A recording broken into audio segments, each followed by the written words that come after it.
옆분과 인사하시겠습니다. 웃으면서 삽시다. 또 한 번 더요. 웃으면서 살겠습니다.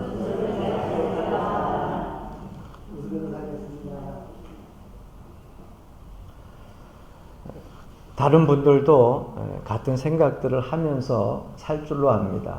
오늘 새벽 예배를 끝나고 밖에 비가 오는 가운데에 입구에 있는 의자에 가만히 앉아서 하늘을 보니까 하늘에 구름이 얼마나 잘 빨리 가는지 몰라요. 그래서 혼자 생각해 봤어요. 저 구름이 속도가 얼마나 될까? 비행기가 지나갈 때도 비행기 이렇게 속도가 눈에 보이는데 저 구름이 여기서 만약에 저 서울까지 또 부산까지 이렇게 내려가는 속도를 보게 되면 눈에 보이지만 엄청 빠를 것이다 라는 생각을 하고, 또 한 가지는 이렇게 비가 오는데 저 구름 위에도 비가 올까? 아주 초등 학교 어린이가 생각하듯이 그렇게 생각을 해봤어요. 저 위에는 비가 안 오겠지. 그리고 또 커다란 우주를 생각하면서 우리 지구 바깥쪽에도 이쪽 우리나라는 비가 와도 비가 안 오는 나라도 있겠지.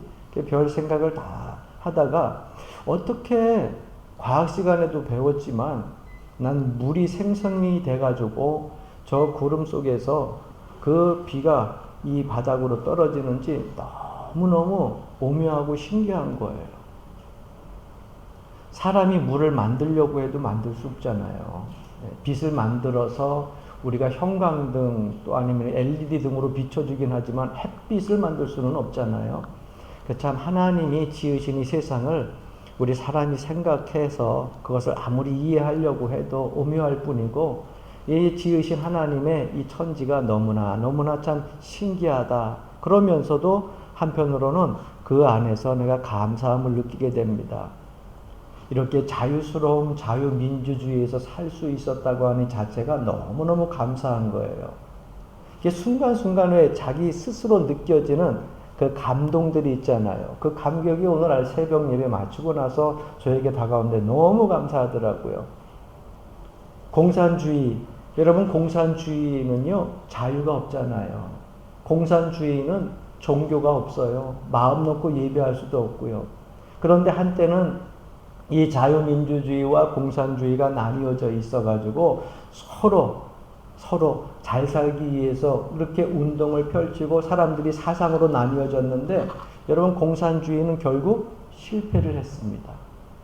그 실패를 한 원인을 보니까는요, 첫 번째, 공산주의는 사람들을 무책임하게 만들었다는 거예요. 결국 그 무책임하게 만든 것 때문에 공산주의는 망했다고 하는 것입니다. 어느 한 사람에게 책임이 있질 않아요. 공동체라고 하는 것을 너무 강요하다 보니까, 또 한 가지는 사유재산, 소유가 금지가 된 것이 공산주의 아니에요. 그러다 보니까 그들이 일을 할 때 처음에는 같이 잘 살고 같이 잘 먹고 열심히 일을 하다가 자기 개인적인 그런 재산의 소유 물질이 늘지 않다 보니까 점점점 그들 하는 일들 속에서 불성실하게 됩니다. 그러니까 동기부여가 부족했어요. 그래서 공산주의는 결국 실패하고 맙니다. 여러분, 동기부여라고 하는 것은 오늘 이 시대를 살아가는 우리 그리스도인들에게서 얼마나 중요한지 몰라요. 여러분, 공산주의에서 지금 자본주의를 자꾸 조금씩 받아들이는 이유가 뭡니까? 자본주의는 뭐예요? 내가 일한 만큼 내 소유가 생기잖아요. 열심히 일한 것만큼 내가 가질 수 있거든요. 그러니까는 자본주의를 자꾸 받아들여서 경제적으로 회복하려고 공산주의에서 애를 쓰고 있는 겁니다. 이 동기부여라고 하는 것이 사는 사람들에게 있어서는 얼마나 중요한지 몰라요.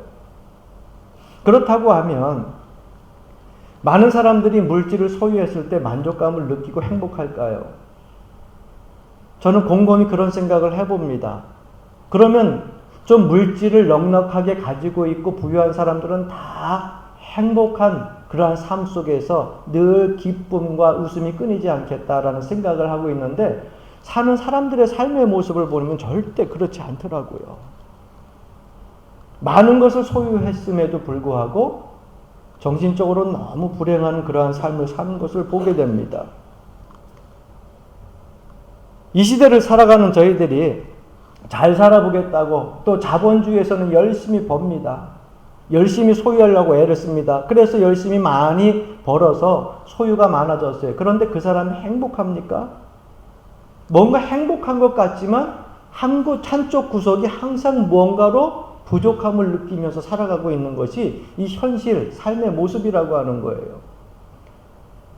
그래서 그 안에 허무감이 생기고 공허함이 생기고 이걸 가지고 우리가 사회학적 용어를 가지고 문화실조다 이렇게 얘기를 합니다.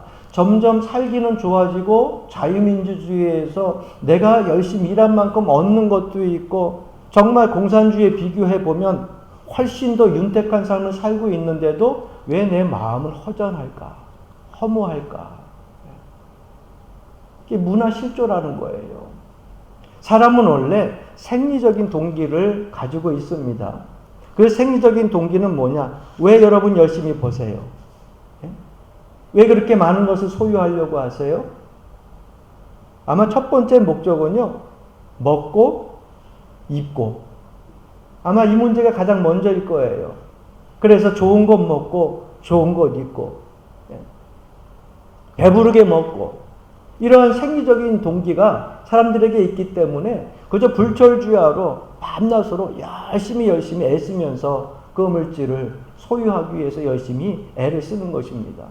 그런데 여러분 동물도 생리적인 이 동기를 똑같이 가지고 있다는 거예요. 이것을 1차적 동기다 이렇게 얘기를 합니다. 동물들도 먹기 위해서 사냥을 할 때 보면 얼마나 열심히 사냥을 하는지 몰라요. 그 1차적인 생리적 동기는 누구에게나 다 가지고 있는데 동물도 가지고 있는데 여러분 동물들 세계를 가만히 보면은요 어느 때는 이 동물들이 사람보다 낫다고 하는 이야기들을 종종 하잖아요. 왜 그런 줄 아세요?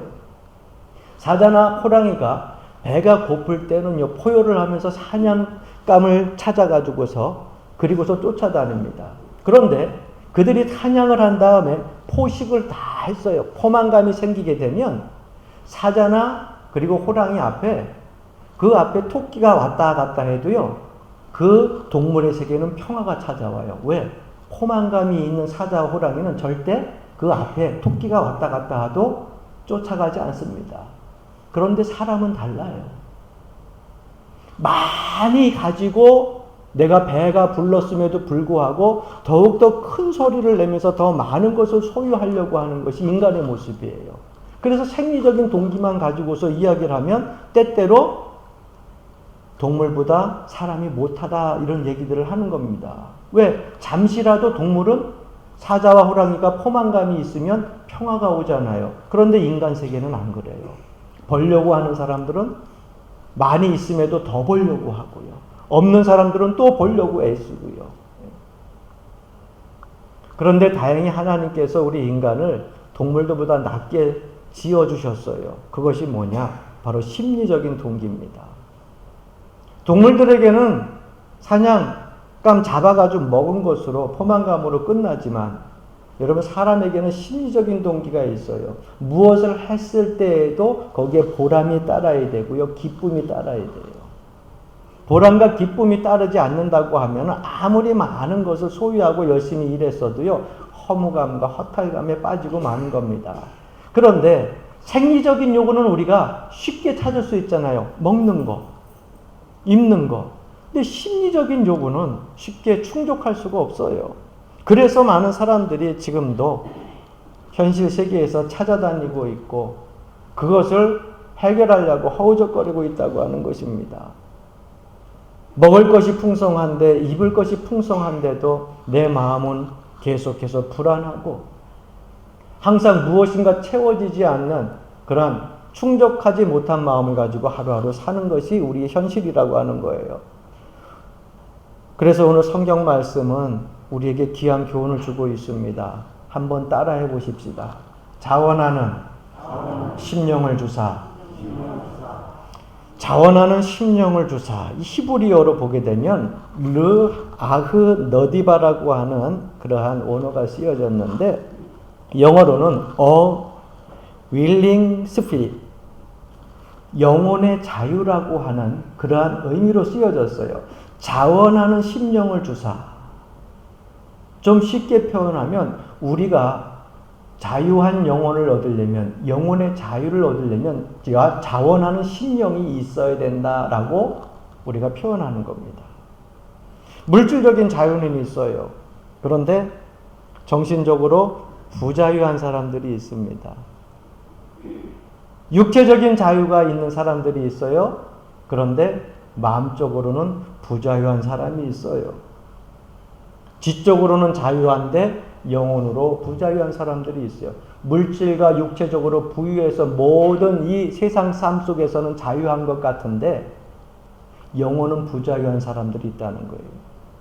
여러분들은 어느 면에서 자유하고 싶습니까? 물론 예수 믿는 사람들이 영혼도 자유스럽고 정신도 자유스럽고 물질도 또 육체도 자유스럽다고 하면 얼마나 크나큰 축복이 있어요. 예? 그런데 그렇게 완벽한 조건을 다 이 세상에서 얻을 수는 없더라고요. 그렇다면 우리가 선택을 해야 되는데 영혼의 자유를 얻을 것이냐 아니면은 이 땅에서 사는 세상의 물질적인 부유함에 정신적인 자유를 얻을 것이냐, 둘 중에 하나를 선택을 해야 돼요. 저는 오늘 이 자리에 참여한 우리 연화주일교 성도님들이 이 세상에 있는 보이는 것보다 보이지 아니하는 하나님과의 관계 속에서 영혼의 자유를 소유할 수 있는 귀한 시간 되기를 주 이름으로 간절히 축원합니다. 우리 생을 한번 진단을 해보세요. 하루를 살면서 이것도 아프고 저것도 아프고 이 일도 안 되고 저 일도 안 되고 두려움 속에 빠지다 보고 불안 속에 빠지다 보고 그러다 보니까 많은 사람들이 어느 세월에 눈 깜빡했으니 그 깜빡한 세월이 60이요 80이 지났다고 이렇게 이야기를 합니다. 이제는 나이가 들어서 손도 힘이 없고 걸을 힘도 없다고 자꾸 허우적거리면서 인생에 지나온 생애들을 놓고서 한탄해하고 때로는 자존심 상해합니다. 사랑하는 성도 여러분, 그래서 죽지 못해 살아요? 네? 피차 내가 스스로 목숨을 끊지 못하니까 할 수 없이 살아요? 네? 여러분 삶 속에 있어서 내 코에 호흡이 있다고 하는 거 하나님께서 연장해 주신 것이기 때문에 하나님께 감사하며 살 수 있기를 주 이름으로 간절히 축원합니다. 네? 얼마나 감사한 건지 몰라요. 네.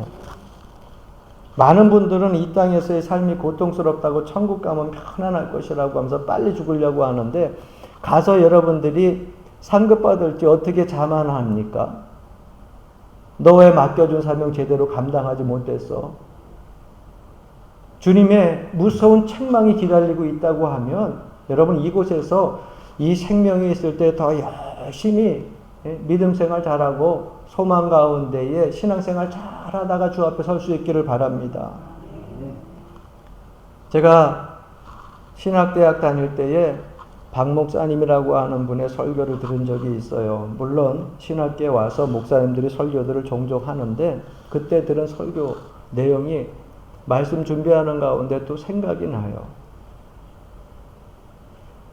많이 아픈 목사님의 아내가 있었는데 그 아내가 제대로 거동을 하지 못합니다. 목사님이 목회를 하면서 매일매일 한약도 지어서 또 아니면 양약도 매일 병원에서 그 뭐 진통제 외에도 좋은 약이라고 해서 계속 해가지고서 그 부인에게 갖다 주면서 지극정성으로 보살핍니다.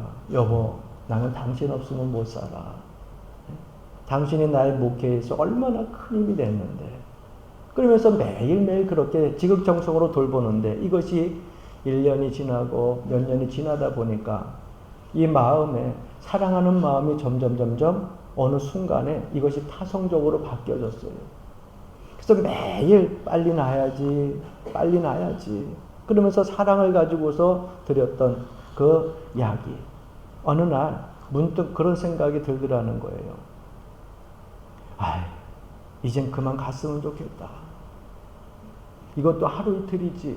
날려면 빨리 낫고 하나님이 고쳐주시려면 빨리 고쳐주시고 이 고생을 언제까지 해야 되나. 그리고서 피차 못할 노릇이구나. 마지막으로 지극정성 그 약을 들여가지고서 부인을 드렸는데 그 사모님이 그 약을 잘 드시고 그날 운명을 하셨어요.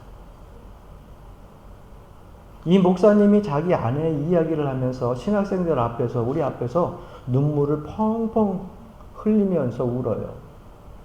여지껏 수없이 계속해서 당신 사랑하고 당신 잘 먹고 빨리 건강해야 돼 이런 마음을 가지고 사랑을 다 해가지고서 지극정성으로 보살폈는데 딱 한 번 그랬대. 그 딱 한 번이 언제냐? 운명하는 그날. 그때 자기가 못된 마음을 가졌다는 거예요. 이젠 좀 그만 가지. 피차 못할 노릇이잖아. 언제 이 병이 나을까? 이게 어느 때까지 해야 될까?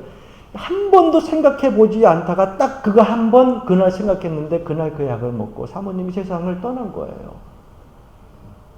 그래서 그것 때문에 너무너무 가슴이 아프고 죄송하다고 눈물을 펑펑 쏟은 적이 있어요. 여러분, 사랑이라고 하는 것이 물질이 오고 가는 것만이 사랑이 아닙니다. 내가 아무리 많은 것으로 다른 사람들에게 물질을 준다 할지라도 내 심령, 내 이 마음에 자원하는 마음, 귀히 여기는 마음, 존중하는 마음이 없으면은요, 그건 사랑이라고 이야기할 수가 없어요. 물론 여러분, 물질을 가지고 돕던, 아니면은 먹을 것을 가지고 돕던, 입는 것을 가지고 돕던, 아니면 여러분들이 가지고 있는 재능과 힘을 가지고 돕던 다 괜찮습니다. 그거에 빠지지 말아야 될 것이 있어요. 바로 여러분들의 마음입니다. 이 마음이 빠지면 형식적인 것에 불과하고 그것을 우리가 봉사다 이렇게 얘기는 할 수 있어도 사랑이다, 헌신이다 얘기할 수는 없다는 거예요.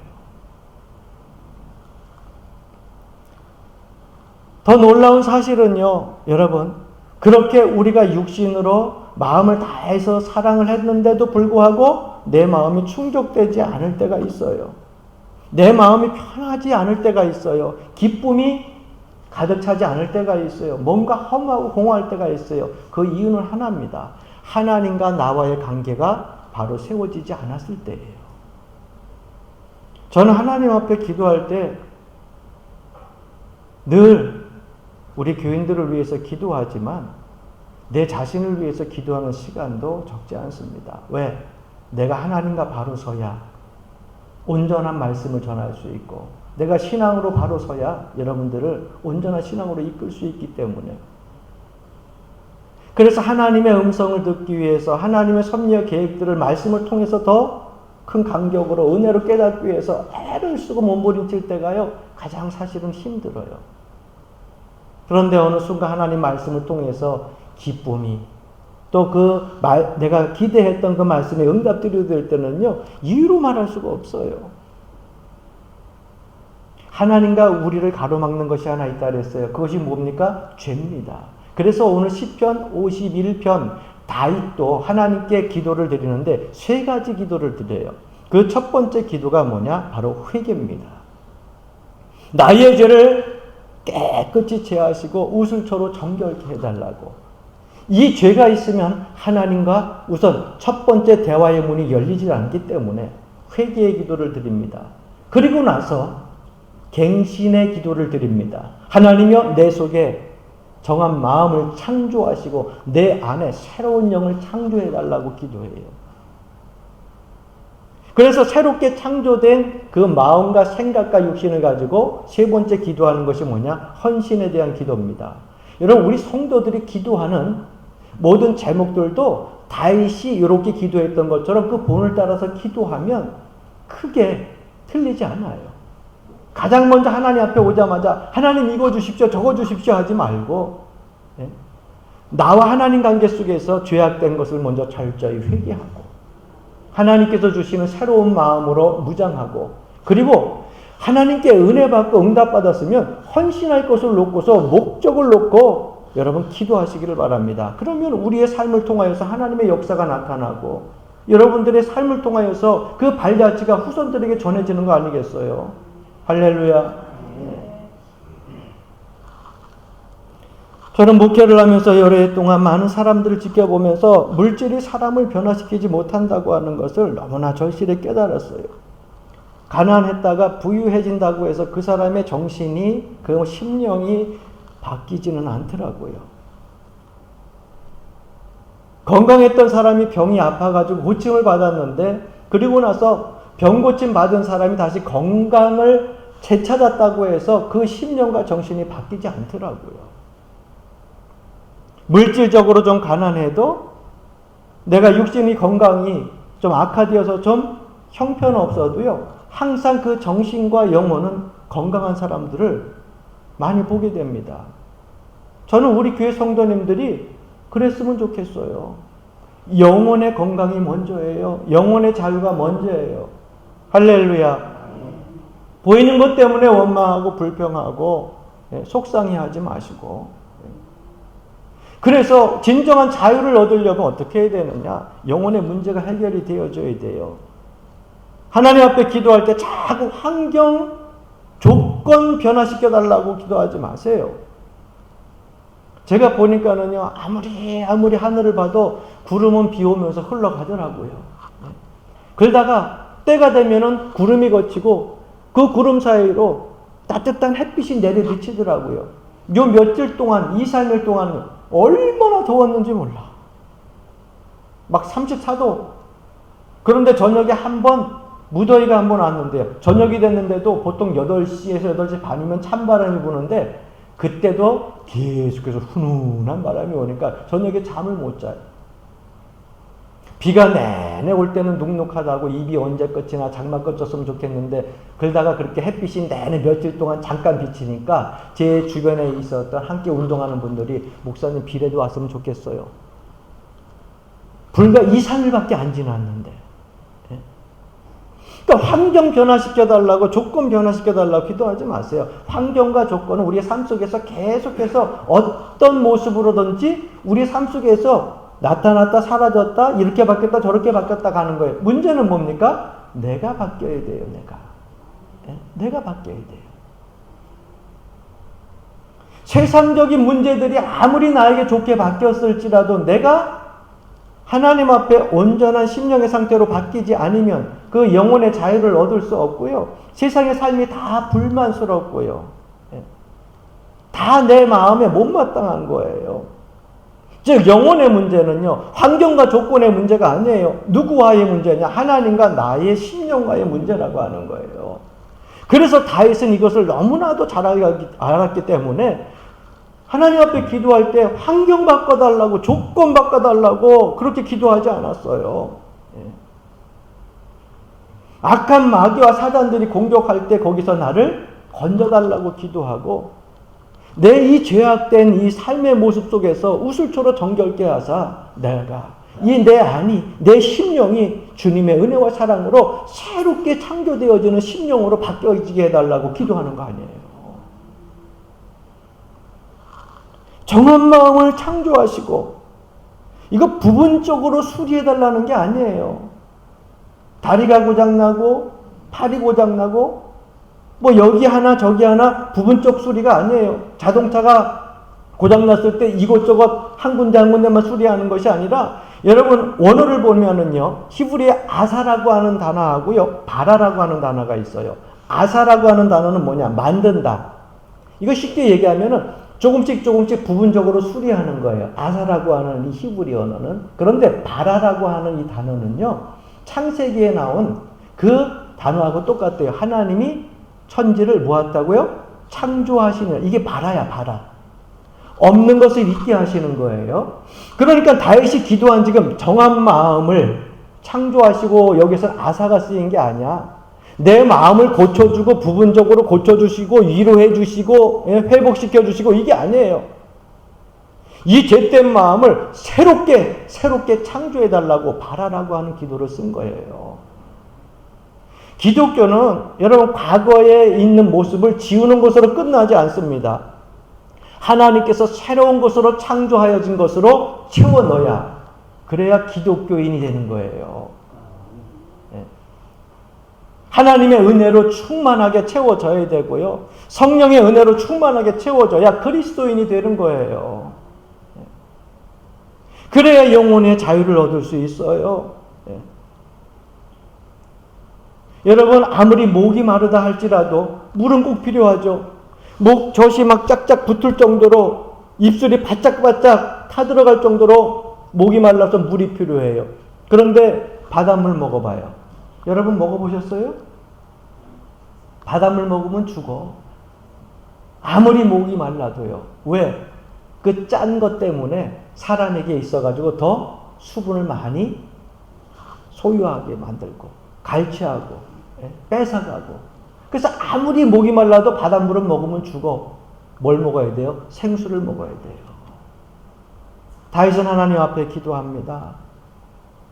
내 죄악을 지워주시고 나의 죄악을 맑게 씻기시며 나의 죄를 깨끗이 제하여 주옵소서. 참여하면서 통회하면서 죄의 문제를 하나님 앞에서 근본적으로 해결하려고 합니다. 영혼의 자유를 위하여서 이 다윗이 기도했던 것은 뭐냐? 바로 죄로부터의 해방이었어요. 죄로부터 자유였어요. 그래서 오늘 11절 말씀에 보게 되면 나를 주 앞에서 쫓아내지 마시며 주의 성령을 내게서 거두지 마소서.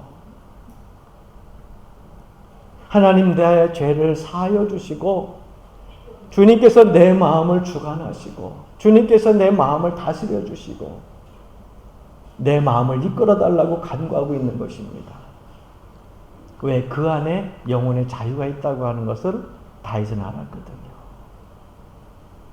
여러분, 노예는 노동을 합니다. 일을 합니다만 그 속에 기쁨이 없어요. 왜 그래요? 땀을 흘리고 있는데 그 땀 속에서 즐거움을 얻지 못합니다. 생산은 하고 있는데 보람이 없어요. 이유가 왜일까요? 노예이기 때문에. 무슨 수고를 했든지 무슨 기쁨을 가지고 내가 노력을 했든지 그것이 내 것이 안 되고 다른 사람의 것이 된다고 하는 것 때문에 노예는요, 노동을 하지만 그 기쁨이 없어요.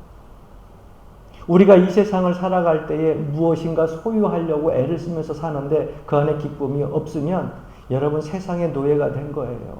물질을 벌어도 기쁨이 없고 건강해도 기쁨이 없고 밥을 먹어도 기쁨이 없고 잠을 자고 일어나도 기쁨이 없고 여러분 이미 세상의 노예가 된 거예요. 아침에 일어나면 비가 와도 기뻐해야 되고 해가 떠도 기뻐해야 되고 조금 몸이 찌부뚱해도 기뻐해야 되고 하나님의 은혜에 감사할 수 있는 심령이 생겨야 여러분 하나님이 여러분들의 마음을 붙잡고 계시는 거예요. 할렐루야. 다시 한번 따라합시다. 자원하는 심령을 주사 나를 붙드소서. 자원하는 심령은요, 내가 스스로 내가 얻으려고 해서 얻어지는 것이 아니라 하나님께로부터 오는 선물입니다. 구원이 하나님께로부터 오는 선물인 것처럼 다윗이 하나님 앞에 기도하는 거예요. 자원하는 심령을 주사 나를 붙들어 주시소. 주옵소서. 하나님 나에게 구원의 기쁨을 다시 회복하게 하여 주옵소서. 이 세상에 살만한 그러한 목적과 보람의식을 다시금 되찾게 하여 주옵소서.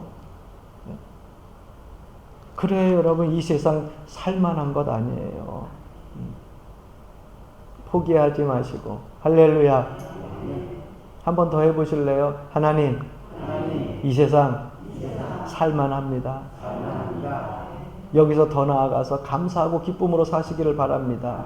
인도 오지에서 20년 동안 선교했던 한 선교사가 이제 나이가 들어서 고국으로 돌아왔어요. 주변에 있던 많은 신앙을 같이 했던 기도하는 그런 사람들이 이야기를 하다가 이런 말을 하게 됩니다. 아유, 참 귀한 청춘 오지에서 정말 모두 바치셨군요. 그 귀한 청춘을 인도라고 하는 오지에서 선교하면서 다 허비하셨어요. 이때 이 선교사가 그분들 앞에서 당당하게 이야기한 대답이 있습니다. 그렇지 않습니다. 나의 20년은 나의 이 20년의 청춘은 허비한 것이 아니라 하나님께 온전히 바친 시절이었습니다.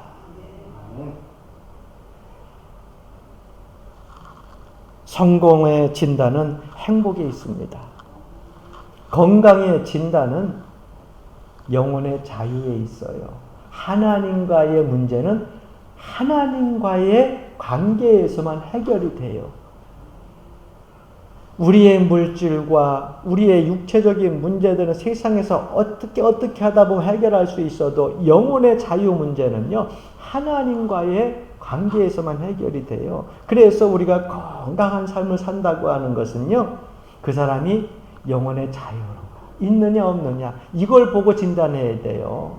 아무리 많아도 그 영혼이 자유롭지 못하고 기쁨이 없다고 하면은요, 그 사람 건강한 거 아니에요. 여러분의 심령은 얼마나 자유합니까? 여러분들 마음 깊은 곳에서 우러나는 벅찬 감격과 다윗이 기도했던 자원하는 심령이 있을 때에만 우리의 생은 하나님의 능력으로 가득 차게 될 것입니다. 자원하는 심령을 주사 하나님의 은혜로 여러분들의 삶 속에 더욱더 놀라운 능력이 펼쳐지는 은혜가 있기를 주님의 이름으로 간절히 축원합니다.